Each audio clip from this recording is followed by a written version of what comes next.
Right. మీకు ఒక మాట చెప్తాను. నేను ఆ మాట విని ధైర్యం పొందాను. ఆ మాట విని నేను కూడా ఒకసారి అధైర్యం పాలవుతూ ఉంటాను. ఏంటి ప్రభు ఇలాగా అంటున్నారు అనేసి. ఏంటి ఆ మాట తెలుసా?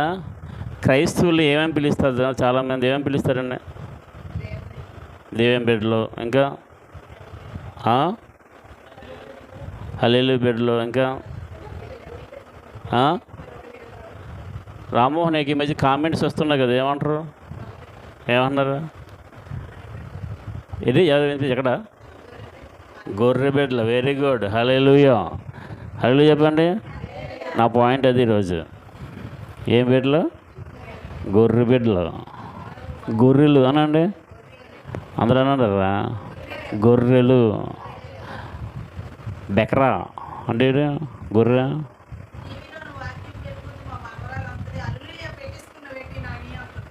చూసా ఇందాక ఈ సిస్టర్ని అంత సీరియస్ ఆడికేటి ఈవిడిసార్లు ఈవిడ చూసుకుంటే ఆడికేటి నాకు అర్థం అవ్వదు. సరే, మనల్ని ఏమని పిలుస్తారంటే గొర్రెలరాలు అంటారు. ఏమంటారు? గొర్రెలరాలు అన్నప్పుడు వీళ్ళకి ఎలాగ ఆన్సర్ చెప్పాలబ్బా అనిపించేది నాకు. అయితే హోసన్నా మినిస్ట్రీస్లోని జాన్ వెస్లీ గారు అనుకుంటాను, ఒక షార్ట్ చూశాను నేను. ఆ షార్ట్ని ఆధారం చేసుకొని నేను ధైర్యం పొంది అది మీతో షేర్ చేసుకోవాలని నేను సిద్ధపడ్డాను. హల్లెలూయా. చేయండి ఒకసారి. మత్తయి సువార్త 25వ అధ్యాయం, మాథ్యూ 25.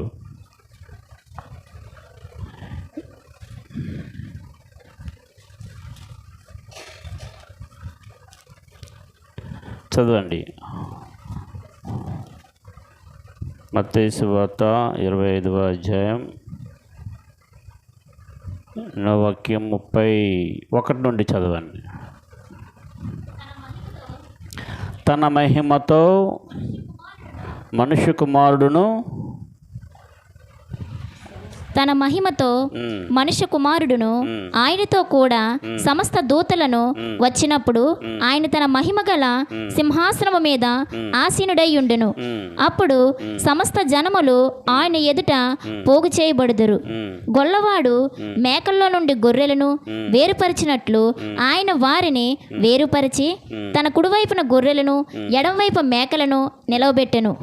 అప్పుడు రాజు తన కుడివైపున ఉన్నవారిని చూచి, నా తండ్రి చేత ఆశీర్వదింపబడిన వారులారా, రండి, లోకం పుట్టినది మొదలుకొని మీ కొరకు సిద్ధపరచబడిన రాజ్యం స్వతంత్రించుకొనిడి. చాలు. చిన్న ప్రార్థన. మహోన్నతుడు తండ్రి, నీ వాక్యం ధ్యానిస్తుండగా మాకు ఆదరణ, మాకు ధైర్యము, నిరీక్షణ దయచేయండి. అందరితో ప్రభును మాట్లాడండి. ఇదిగో శుక్రవారం నాడు పనిపాట్లు పక్కన పెట్టుకొని ఉపవాసాలు ఉండి నీ పిల్లలు వచ్చారు ప్రభువా. ప్రయాసపడి నీ సన్నిధికి వచ్చారు. దుప్పి నీటి వాగుల కొరకు ఆశ పడినట్లుగా హృదయాల ఆశతో నీ వాక్యం గురించి ఎదురు చూస్తూ ఉన్నాయి. నీ వాక్యం పెంచి బాగు చేస్తున్నా అన్నావు. నీ వాక్యం వెళ్ళడగు తొడనే వెలుగు కలుగుతుంది అన్నా ప్రభువా. ఎప్పుడు మా ముఖాలు లజ్జింపకపోవును అన్నా ప్రభువా. నీ వాక్యముతో దర్శించమని యేసు నామమున ప్రార్థిస్తున్నాము తండ్రి. ఆమేన్. అప్పుడు మనుష్య కుమారుడు ఆయనతో కూడా సమస్త దూతలను వచ్చినప్పుడు మహిమగల సింహాసనంలో కూర్చుంటాడు. విన్నారా? నాకు చూడండి. ఇప్పుడు ఎక్కడ కూర్చుంటాడు? మరి 3 మేకలు పీక్కోలేనాడు కాదు, మహిమగల సింహాసనం మీద కూర్చుంటాడు. ఈ లోకము యొక్క అధిపతులు సీఎం పిఎం ఎంతకాలం పరిపాలన? ఇప్పుడు మన సీఎం ఎవరండి? ఎవరు? ఎవరు లేరు. స్తోత్రం. హల్లెలూయా. దిగిపోయారు ఆల్రెడీ. ఈయన దిగిపోలేదు. హల్లెలూయా. యుగాలు రాజుగా ఉన్నాడు యేసుప్రభు వారు. హల్లెలూయా. ఈయన రాజ్యం అంతం లేనిదే ఉంటుంది. రారాజు సింహాసనం మీద కూర్చొని ఏం చేస్తున్నాడు అక్కడ? 32వ వాక్యం. అప్పుడు సమస్త జనములు ఆయన ఎదుట పోగు చేయబడుదురు. సమస్త జనములు, భూమి పుట్టిన మొదలుకొని ఎలమోల, మాలోల, ఇంకేంటండి ఈ క్యాస్ట్ ఇవన్నీ నాకు గొప్ప సిరాకు. మీరేంటి అంటే నాకు ఒళ్ళు మండిపోద్ది. స్తోత్రం, హల్లెలూయా. మతం ఏది లేదు, మనం పెట్టుకున్నవన్నీ కూడా మా ఇద్దరిది అంతా కూడా. అర్థమవుతుందా? రైట్. మొత్తం అందరూ కూడా అండి అక్కడ పోగు చేయబడతారు. జాగ్రత్త వినండి, రాయబడింది పోగు చేయబడుతురు. ఇక్కడ ఉంది అసలు పాయింట్. గొల్లవాడు మేకల్లో నుండి గొర్రెలను వేరుపరిచినట్లు ఆయన వారిని వేరుపరిచి తన కుడివైపున గొర్రెలను ఎడమవైపున మేకలను నిలబెట్టును. స్తోత్రం చెప్పండి. ఆయన అంటాడు, జాన్ వెస్లీ గారు అంటారు, మేము గొర్రెలమేవరా, మేము గొర్రెలమే, మీరెవరో తెలుసా? మేకలు. ఎవరో? మనం దేవుని బిడ్డలు అందరం కూడా గొర్రెలమే. చూడండి, ఒక వాక్యం చూపిస్తాను. 95:6 కీర్తన గ్రంథం. కీర్తన 95:6. ఆయన మన దేవుడు, ఆయన మన దేవుడు, మనము ఆయన పాలించు ప్రజలము, మనము ఆయన పాలించు ప్రజలము, ఆయన మేపు గొర్రెలము, ఆయన మేపు గొర్రెలము. హల్లెలూయా. నువ్వు గొర్రెగా పిలవబడితే నువ్వు ఫీల్ అవ్వకో, గర్వించు. దేవునికి స్తోత్రం, హల్లెలూయా. ఎందుకో తెలుసా? నువ్వు గొర్రె కాకపోతే ఇంకొకటి అవుతావు. ఏంటది? మేకవే. మేకకి ఏముందంటే ఇక్కడ రాయబడిన మాట చూడండి, ఒకసారి చూపిస్తాను. 40. అప్పుడు ఒక నిమిషం.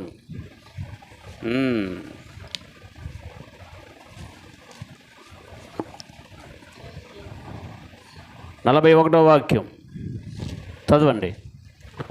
41వ వాక్యం, 25వ అధ్యాయం 41వ వాక్యం, మత్తయి సువార్త 25వ అధ్యాయం 41వ వాక్యం. అప్పుడు ఆయన ఎడమవైపున ఉండు వారిని చూచి, శపించబడిన వారులారా, నన్ను విడిచి అపవాదికిని వారి దూతలకును సిద్ధపరచబడిన నిత్యాగ్నిలోకి పోవుడి. చాలు, నాకు చూడండి. ఎడమవైపున వాళ్ళు ఎవరు? మేకలనండి.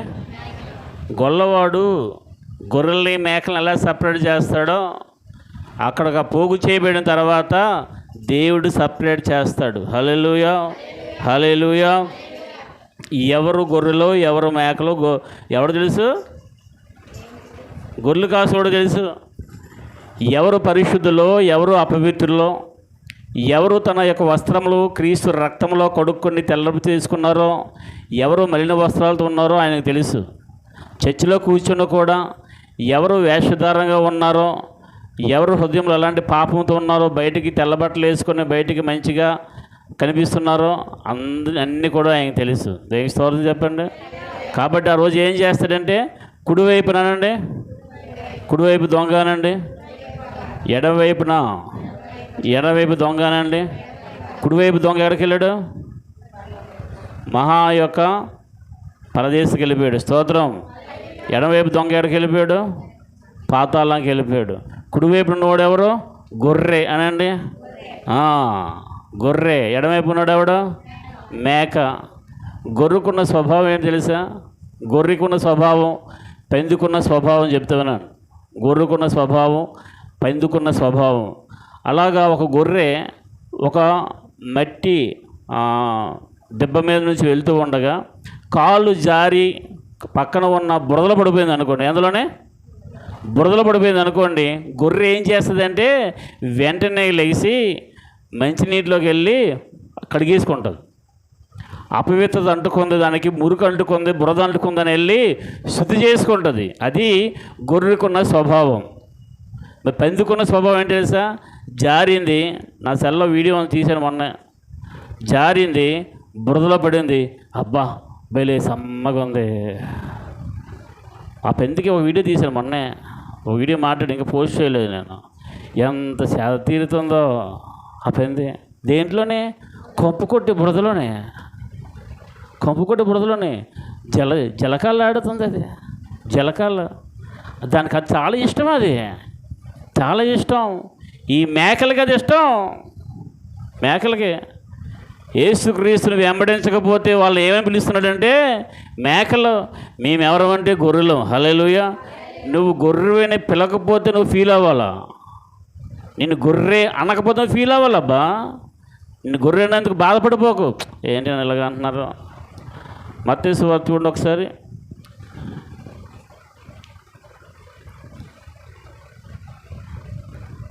జీసస్.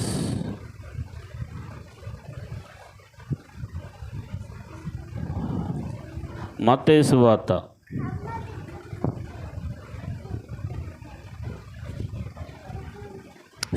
లూకా సువార్త 6:22.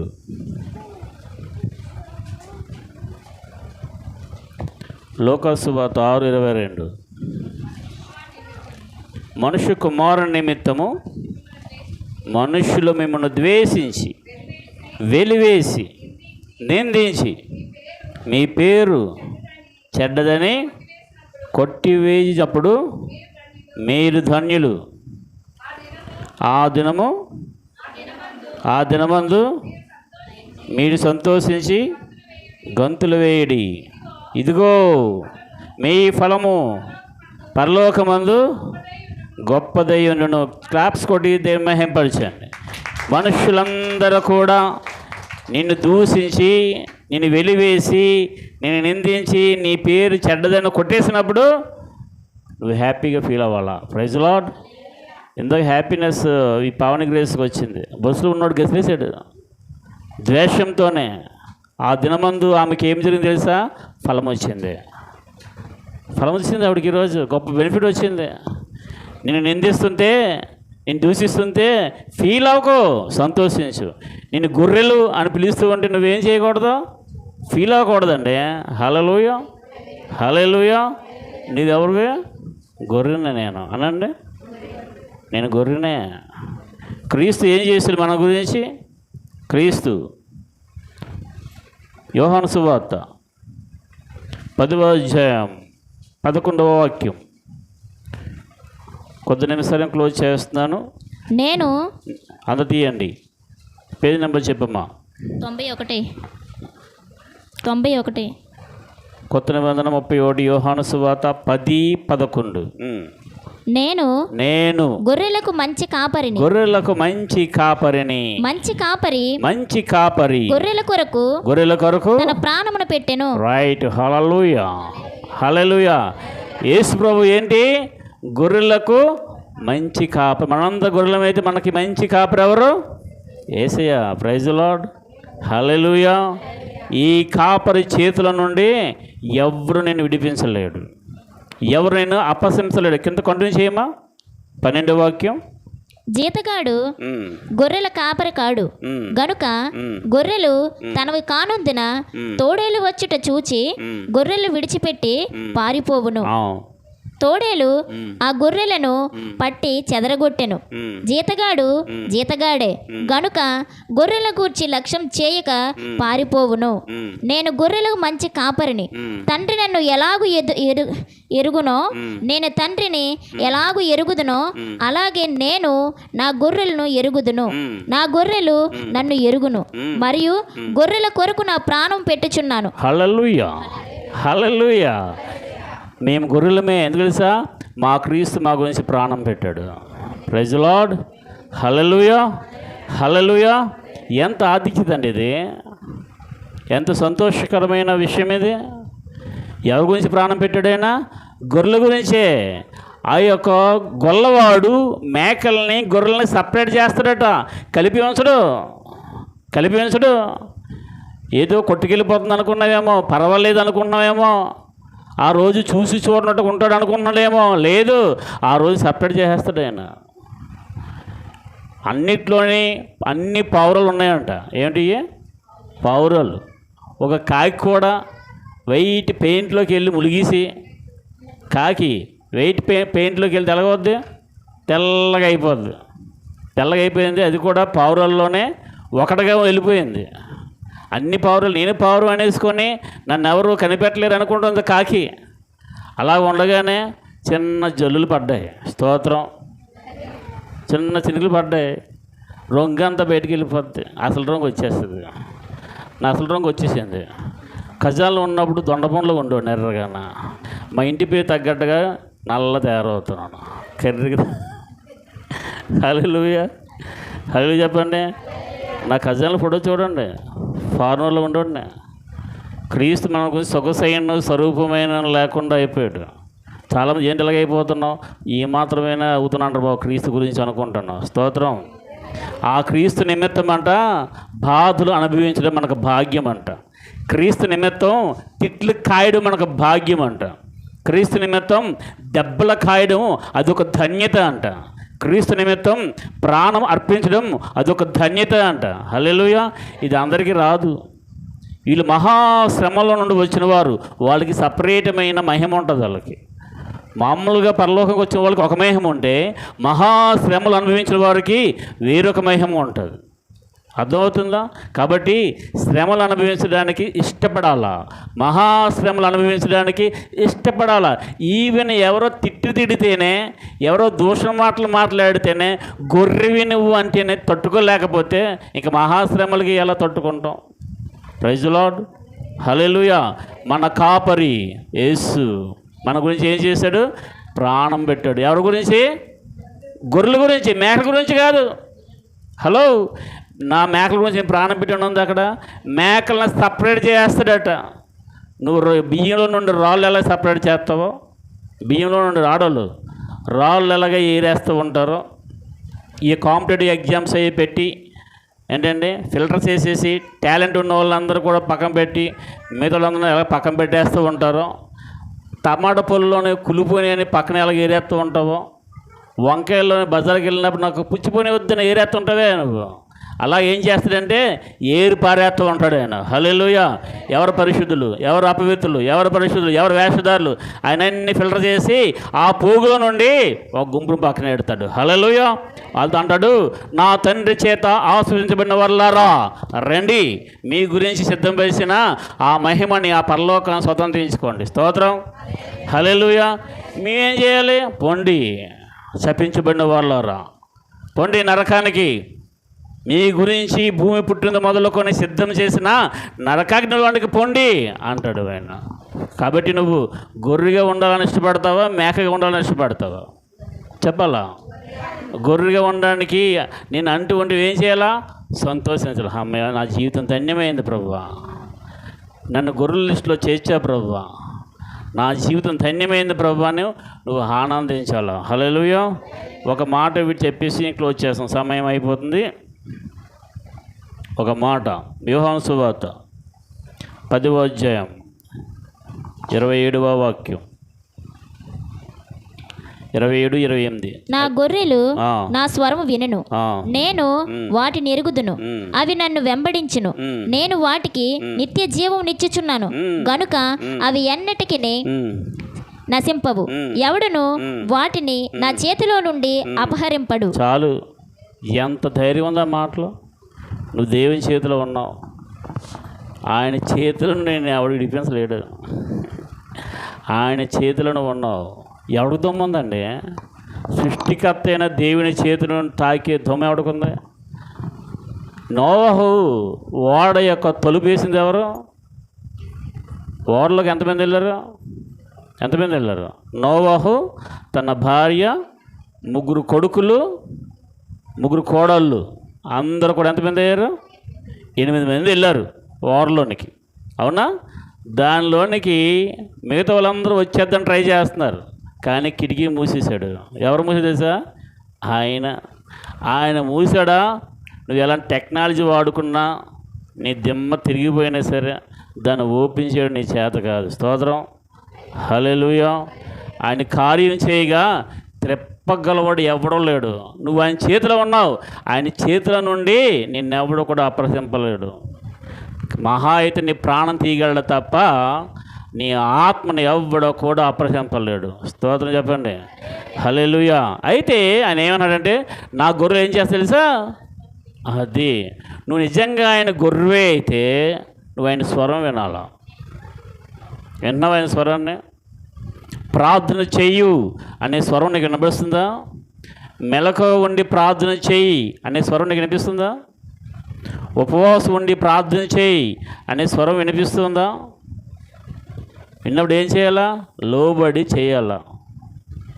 సువార్త చేయి అనే స్వరం నీకు వినిపిస్తుందా లేదా? యేసు ప్రభు చనిపోయాడు, చనిపోయి తిరిగి లేచాడు. ఒక ఆవిడ సమాధి దగ్గరికి వెళ్ళింది. ఎవరు? మరియమ్మ వెళ్ళింది, మగ్దలేన మరియ. వెళ్ళగానే తోటమాలి నాకు చూడండి అందరూ కూడా, తోటమాలి నా యేసుని ఎత్తుకెళ్ళిపోయేమో, ఇవ్వా ఇచ్చివా. ఒక ఆడదండి, ఒక ఆడది అనుకున్న ధైర్యం. వాళ్ళందరూ మగవాళ్ళే, శిష్యులందరూ ఎవరు వెళ్ళలేదు, ఒక ఆడది వెళ్ళిందండి. హల్లెలూయా, హల్లెలూయా. నేను ఆడదానండి, నాకేం చేత కాదండి, నేను బలహీనరాలండి అని అనుకున్నావా?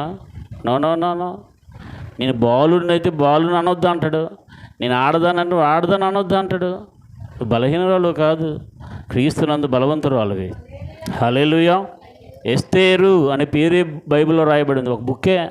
ఒక ఎస్తేరు, ఒక స్త్రీ, ఒక ఆడది, ఒక ఆడది, అమ్మ నాన్న లేనిది. పినతండ్రి పెంచుకున్నాడు ఆవిడని, గ్రంథంలో లిఖించబడింది. స్తోత్రం చెప్పండి. హల్లెలూయా. ఎవరో ఎత్తుకెళ్ళిపోయారు, నువ్వు ఎత్తుకెళ్ళి